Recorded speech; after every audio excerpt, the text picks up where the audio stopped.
नमस्कार साथियों, मैं के शर्मा searchbhopal.com से। साथियों, पिछले काफ़ी समय से बांग्लादेश से आई हुई सोनिया अख्तर के संबंध में बहुत सारी चर्चाएं चल रही हैं। सौरभ तिवारी नाम के व्यक्ति से उसकी बांग्लादेश में तथाकथित शादी हुई और उसके बाद में पश्चात में उसके पुत्र हुआ और पुत्र होने के बाद में सौरभ तिवारी अपने वापस आ गए और उसके बाद में वो बांग्लादेश से चल कर के भारत में आई हुई है और भारत में उसका इतना मीडिया ने सिर पर चढ़ाया हुआ है कि उसके संबंध में आप खुद देख रहे होंगे। उसे देख करके और कोई भी व्यक्ति आसानी से समझ सकता है कि वो एक फ्रॉड महिला है, लेकिन उसे बढ़ा चढ़ा करके और उसे प्रस्तुत किया जा रहा है। रोज़ रोज़ उसके नए नए वीडियो बना करके डाले जा रहे हैं। मैंने मनोज शर्मा जी और दूसरे जितने भी पत्रकार हैं जो कि उसको कवर कर रहे हैं, उनको मैंने ओपनली चैलेंज किया था। उनको कहा था कि आप मुझे लाइव में बुलाएं और मैं सोनिया अख्तर से लाइव में बातचीत करके और ये साबित कर दूंगा कि वो एक फ्रॉड महिला है। लेकिन मेरी बात को किसी ने नहीं सुना, कोई जवाब नहीं दिया। इसलिए मैं अब इस वीडियो के माध्यम से सोनिया अख्तर से सीधे सीधे सवाल करना चाहता हूं और आशा है कि अब ये वीडियो पहुंचने के बाद में उन तक पहुंचे वीडियो और वो मेरे सवाल का जवाब दें। पहला सवाल मेरा ये है कि क्या सोनिया अख्तर अपने आप को मुस्लिम मानती हैं? यदि वो अपने आप को मुस्लिम मानती हैं तो इस्लाम धर्म में क्या कहा गया है? इस्लाम धर्म में एक महिला को हिजाब में रहना चाहिए। क्या वो हिजाब में रहती हैं? कोई हिजाब में नहीं रहती है और बड़े आराम से जो है ना वो स्वतंत्रता से रहती हैं। कोई उन्होंने हिजाब को अपना अंग नहीं माना है। इस्लाम धर्म में ये कहा गया है कि आप अपने घर से बाहर नहीं निकल सकती हैं और यदि आपको निकलना है तो अपने पिता या पति या आपके भाई के साथ में आपको निकलना है। क्या आप वो करती हैं? नहीं करती हैं। उसके बाद में बांग्लादेश में आपको एक व्यक्ति मिला सौरभ तिवारी नाम से।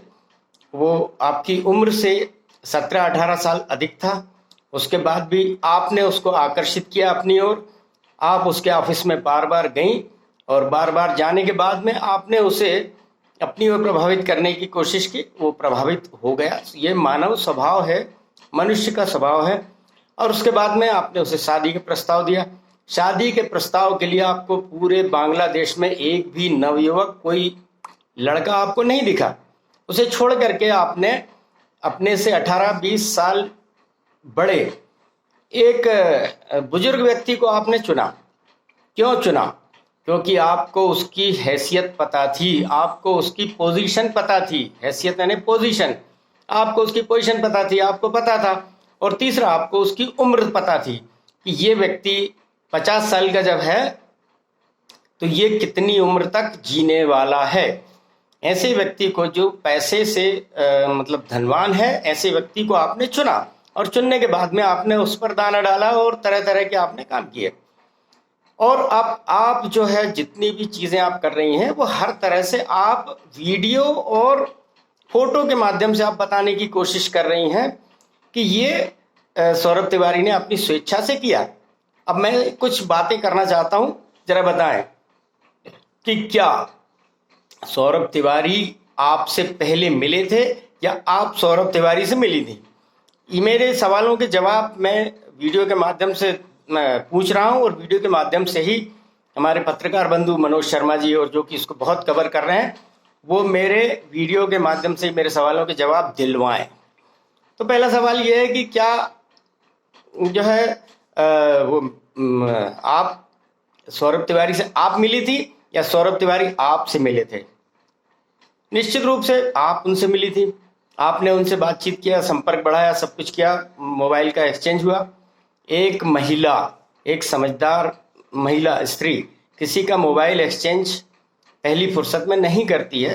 अपने प्रोफेशनल वे में आप जाइए, आप उनको अपना प्रोडक्ट का एडवर्टाइजमेंट कीजिए और वापस आ जाइए, फिर दूसरे आप जगह आप चले जाइए। आपने उनसे ये किया और करने के बाद में आपने उनसे संपर्क बढ़ाया, संपर्क बढ़ाने के बाद में आपने दोस्ती बढ़ाई, दोस्ती बढ़ाने के बाद में फिर आपने उनको जो है ना कुछ चीज़ काम के लिए मजबूर किया, और फिर जब वो आपकी ओर पूरे फंस गए, उसके बाद में आपने उनसे शादी का दबाव बनाया। शादी का दबाव बनाने के बाद में आपने उनसे शादी की।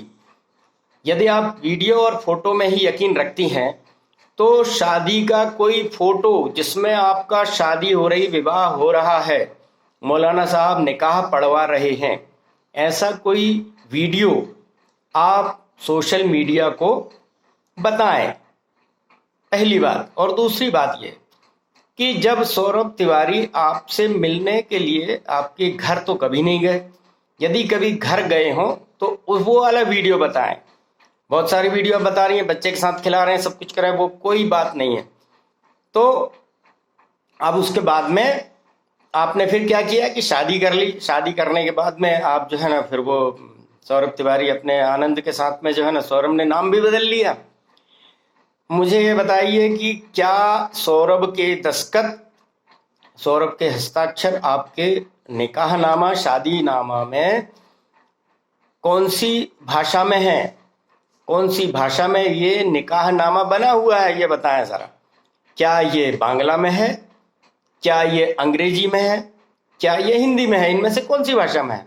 यदि ये बांग्ला भाषा में है तो सौरभ कोई जिम्मेदार नहीं है, वो बांग्ला भाषा पढ़ नहीं सकता, समझ नहीं सकता। यदि आपने उससे उसी भाषा में हस्ताक्षर करवाए हैं, उसी भाषा के निकाहनामे पे आपने हस्ताक्षर करवाए हैं, तो वो बिल्कुल मान्य नहीं है। दूसरी बात, वो मुस्लिम बना है ना, तो मुस्लिम बनने के बाद में वो भी मुस्लिम रूल्स फॉलो करेगा। और मुस्लिम रूल फॉलो करने में क्या है कि वो 4 शादियां कर सकता है। 2 शादी कर चुका है आपके अनुसार, मेरे हिसाब से तो ये शादी जायज़ नहीं है, क्योंकि निकाहनामा बांग्लादेश की भाषा में है, बांग्ला में है, और ना तो वो समझ सकता है ना कुछ है। आपने अच्छी तरह से दबाव बनवाया, आपने 10-25 लोगों को खड़ा किया और उसकी मार पिटाई की, और मार पिटाई करने के बाद में उससे आपने निकाहनामा पे दस्तखत करवा लिए। और यदि आप ये कहती हैं कि नहीं ये नहीं है, मैंने तो शादी बाकायदा निकाहनामा और शादी भी हुई है, तो वीडियो बताएं जिसमें आपकी और सौरभ तिवारी की शादी हो रही है। अब दूसरी बात हम चर्चा करें कि यदि वो इस्लाम में आ गया है, वो मुस्लिम बन गया है, तो वो फिर अब 2 शादी क्यों करेगा? वो 4 शादियां करेगा और आपकी 2 सौतन अभी और लाएगा। ठीक है, तो आपको 1 सौतन से ही इतना इतराज हो रहा है, आपको 2 सौतन और आने पर 3 सौतन से आपको कोई इतराज नहीं होना चाहिए, क्योंकि ये इस्लाम में हर एक महिला को कबूल रहता है कि उसकी 3 सौतन हो सकती हैं। आपको ये मालूम होना चाहिए कि निकट भविष्य में वो 2 शादी और कर सकता है और करेगा। तो जब आपको 1 सौतन ही मंजूर नहीं हो रही है, तो बाकी की 2 सौतन आपको कैसे मंजूर होगी, ये आप ज़रा बताएं। उसके बाद में अब आप आ गई यहाँ पर, मैं आपसे पूछता हूँ कि बांग्लादेश में आप इस्लाम को फॉलो करती थी? बांग्लादेश की बात कर रहा हूँ। यदि आप बांग्लादेश में इस्लाम को फॉलो करती थी और आप फोटो और वीडियो पर ही यकीन रखती हैं, तो ज़रा कोई सी ऐसी फोटो और वीडियो बताएं जिसमें आप नमाज पढ़ रही हैं। यो नमाज पढ़ते हुए आपका कोई फोटो और वीडियो चाहिए मुझे, जिसमें कि आप घर में बैठ कर के नमाज पढ़ रही हों। और ये वीडियो मुझे आपका बांग्लादेश का चाहिए, हिंदुस्तान का नहीं। हिंदुस्तान का तो अभी आप जो है ना कल बना देंगे वो वीडियो, और आप बता देंगे कि देखिए मैं कितना इस्लाम को फॉलो करती हैं। आप इस्लाम को बिल्कुल फॉलो नहीं करती हैं, आप इस्लाम के फ़ायदे ही फ़ायदे लेना चाहती हैं। इस्लाम के कुछ नुकसान होंगे वो आपको नहीं चाहिए। अब यहाँ पर आप सौरभ से अपने बच्चे के लिए और सब कुछ डिमांड कर रही हैं। आपने पहले ही जब 1 करोड़ रुपए की मांग कर ली है, और जिसमें से 50 लाख से लेकर 70 लाख वो दे चुका है, वो कह चुका है कि ये पैसा मैं दे चुका हूँ इनको, और उसके बाद अब आगे और लूटने का कोई इरादा नहीं है। लिहाजा ये मान के चलिए कि सौरभ आपको अब नहीं अपनाने वाला है। और दूसरी बात यह है कि आपने उससे क्या किया है, आपने शादी की, बच्चा हुआ, उसके बाद आप उससे डिमांड पे डिमांड करती जा रही हैं और पैसा मांगती जा रही हैं, और अब वो आपकी बातों में आने वाला नहीं है। इसलिए अब सौरभ तिवारी आपको कुछ नहीं देगा। आप, वो तलाक दे रहा है और वो तलाक आपका हो जाएगा, और जब तलाक हो जाएगा उसके बाद में आप अपनी स्वयं की जिंदगी आप कीजिए। और मीडिया, सोशल मीडिया के लोगों से मेरा एक ही निवेदन है कि ये जो इस प्रकरण में सौरभ के खिलाफ और सोनिया अख्तर के पक्ष में ये सोशल मीडिया पे जो माहौल बनाया जा रहा है, और इससे भारतीय परिवेश में, यानी भारतीय हिंदुओं के जिसको कहना चाहिए कि उनके वो दिखाते हुए बताया जा रहा है कि भैया ये बहुत ही एकदम ऐसी महिला है। मैं कहता हूँ ये एकदम शातिर महिला है, शातिर। इनके साथ में इस्लाम की तरह से, इस्लाम के, चूंकि इन्होंने इस्लाम कबूल करवाया, इस्लाम के हिसाब से इनका फैसला होना चाहिए। और इस्लाम के हिसाब से फैसला ये कहता है कि अगर मर्द ने औरत को तलाक दे दिया है तो वो तलाक मंजूर हो जाएगा। और सीधी बात यह है कि जब वो बुर्के में नहीं रहती हैं, जब वो मैं कोई किसी प्रकार के इस्लाम को फॉलो नहीं करती हैं, इससे नाराज होकर के सौरभ ने इनको तलाक दिया हुआ है, और ये तलाक मंजूर हो जाएगा, क्योंकि इस्लाम फॉलो करें। यदि आप इस्लाम फॉलो करती हैं तो आपको आज से ही बुर्के में रहना शुरू कर देना चाहिए। आप बुर्के में रहिए, आपकी सिर्फ 2 आंखें दिखनी चाहिए, 2 आंखें, और हाथ के इतने से दास्ताने तक का, बाकी का आपको कुछ नहीं दिखना चाहिए। यदि बाकी आपका कुछ भी दिखाई देता है तो वो सौरभ को ये मंजूर नहीं है, और आपकी इन्हीं हरकतों से तंग आकर के और आपके पैसे की डिमांड से तंग आकर के और सौरभ तिवारी ने आपको ये तलाक दिया हुआ है, और ये आपका तलाक मंजूर होगा। मेरे सभी भाइयों से निवेदन है, सभी बहनों से निवेदन है कि इसको हिंदू धर्म की तरह से बिल्कुल ट्रीट ना करें, ये इस्लाम की तरह से ट्रीट करें। और सारे आप देखें कि इसमें एक भी किसी मौलाना मौलवी को इन्वॉल्व नहीं किया है। क्यों नहीं किया? क्योंकि इस्लाम का कोई जानकार मौलाना मौलवी यदि यहाँ पर आ जाएगा तो वो इनकी बखिया उधेड़ करके रख देगा, इनको बता देगा कि इनका जो काम है, इनका जो कृत्य है, ये कृत्य कहीं से जायज़ नहीं है, जायज़ नहीं है। इसीलिए इनको तलाक मिला है और तलाक आगे मिलेगा, और सौरभ अपनी पत्नी के साथ में रहेगा आराम से। क्यों? क्योंकि सौरभ जो है, उसकी पत्नी आप देखिए अभी तक मीडिया में भी नहीं आई है। एक जिसको कहना चाहिए कि वो एक चरित्रवान महिला है, और वो उसको तरह तरह के बदनाम करने के प्रयास कर रही है, लेकिन आज तक वो मीडिया में नहीं आई है।